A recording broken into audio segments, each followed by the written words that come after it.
Aujourd'hui, je vous raconte une belle histoire digne d'un scénario de long métrage, l'histoire d'un homme qui a tout quitté pour aider son fils malvoyant et qui, sur sa route, a eu une idée ingénieuse qui l'a conduit tout droit vers le succès. Vous le voyez sur votre écran, c'est Mohamed et Rafi. Comment ça va, Mohamed? Très très bien. Et Mohamed, vous êtes le fondateur de Gravipack. Gravipack, c'est un sac à dos. Vous les voyez depuis le début de l'émission, ils sont là. Non, il n'est pas venu, il n'est pas descendu, il n'a pas sauté du bus, il n'a pas posé ses affaires ici sur le plateau. Non, c'est ce sac à dos qu'il a inventé. On va le voir dans quelques instants.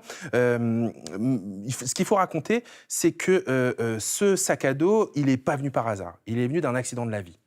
C'était quoi, Mohamed?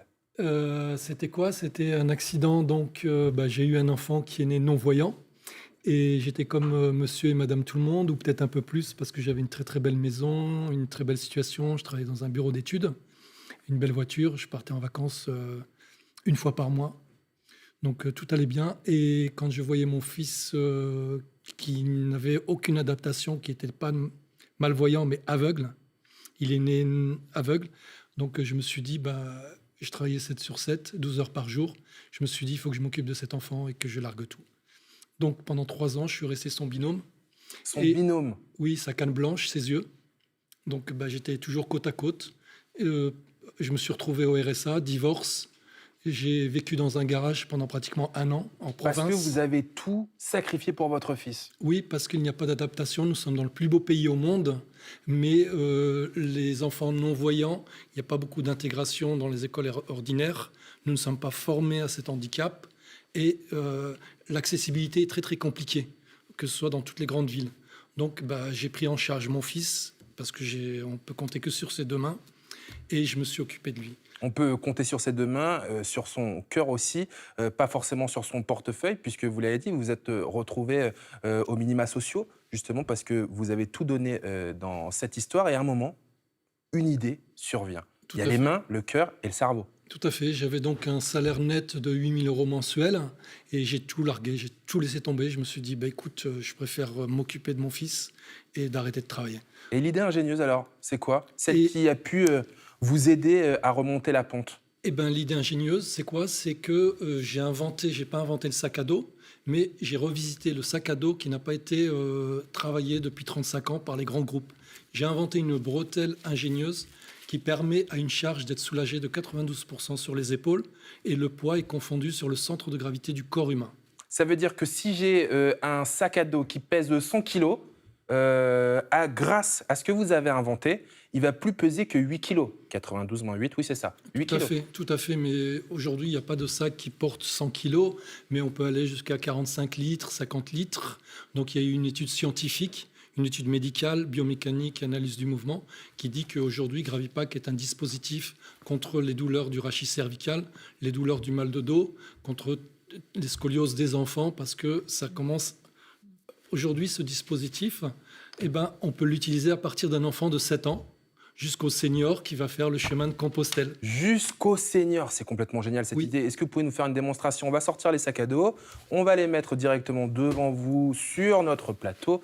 Et regardez, comment ça s'installe alors, votre petite invention là? Alors, Je dis petite invention alors que c'est révolutionnaire. Hein.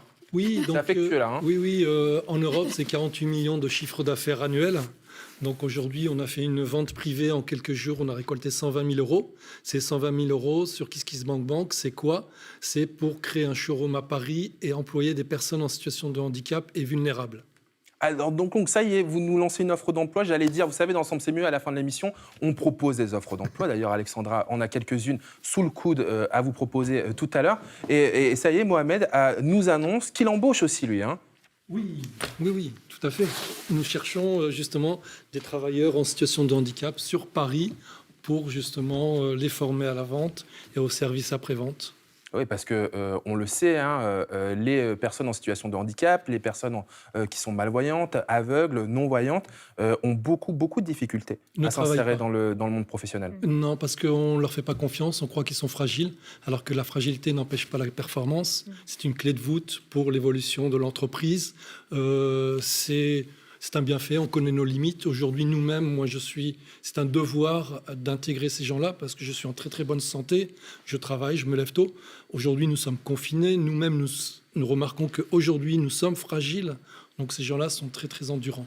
Ce qu'il faut dire aussi, c'est que Gravipack, ce n'est pas que un sac à dos. Aujourd'hui, c'est le monde entier nous appelle. Nous avons ouvert un showroom à Tokyo, nous sommes appelés aux États-Unis, au Canada, et que nous avons des partenariats qui sont en cours en France, justement, pour faire un maximum, justement, de cash pour créer de l'emploi. Je sais que vous avez aussi emmené le monde du sport avec vous, hein. Il y a de nombreux footballeurs qui, footballeurs très connus, hein, Très connu. qui sont parrains de Gravipack, hein. On peut dire quelques noms? Oui, oui, oui. Aujourd'hui, alors pour vous situer un petit peu, comme je vous disais, j'ai vécu dans un garage. Ça, c'est la réalité. J'avais pas de quoi me payer un café parce que dès que j'avais mes 500 € de RSA, j'ai acheté quelque chose de particulier, de tactile pour cet enfant parce que tout est coûteux. Pour vous, un ordinateur, c'est 500 €, mais pour lui, c'est entre 4 000 et 9 000 € parce que tout est à synthèse vocale. Tout est à synthèse vocale. Tout coûte cher. Donc, je vivais dans un garage. Un jour, j'ai pris le train. Complètement par hasard, j'ai rencontré Monsieur Bakary Sagna. Footballeur, hein, Evelyne, hein. On ne compte pas. Hein. J'entends bien, mais je suis très attentive parce que... Vraiment le hasard, il était assis dans le train. Qu'est-ce qu'il a dit, Bakary? Comment? Qu'est-ce qu'il a dit? J'appelle Bakary, hein, entre nous. Il m'a dit, tu es un ovni, tu descends de la Lune. C'est quoi cette innovation? Parce qu'il l'a testé. Il m'a dit, est-ce que je peux t'aider? Je lui ai dit, oui, j'ai besoin d'aide, j'ai pas de sous, j'ai pas de quoi me payer un café. Est-ce que tu peux investir avec moi? Il m'a dit... Banco, et c'était parti. Cette belle histoire, aujourd'hui, elle a donné naissance à Gravipack, sac à dos révolutionnaire. Très belle histoire. N'hésitez pas à aller vous renseigner sur les réseaux sociaux, évidemment. On est très content de vous avoir reçu sur ce plateau. Merci. Et surtout de vous avoir présenté à toute notre région Île-de-France. Vous êtes un de nos talents et vous embrassez votre fils. Merci. Pour nous, évidemment. Merci. D'autres belles idées, d'autres belles histoires que vous voulez partager avec nous, vous n'hésitez pas à le faire directement sur la page Facebook de l'émission. Ensemble, c'est mieux avec François.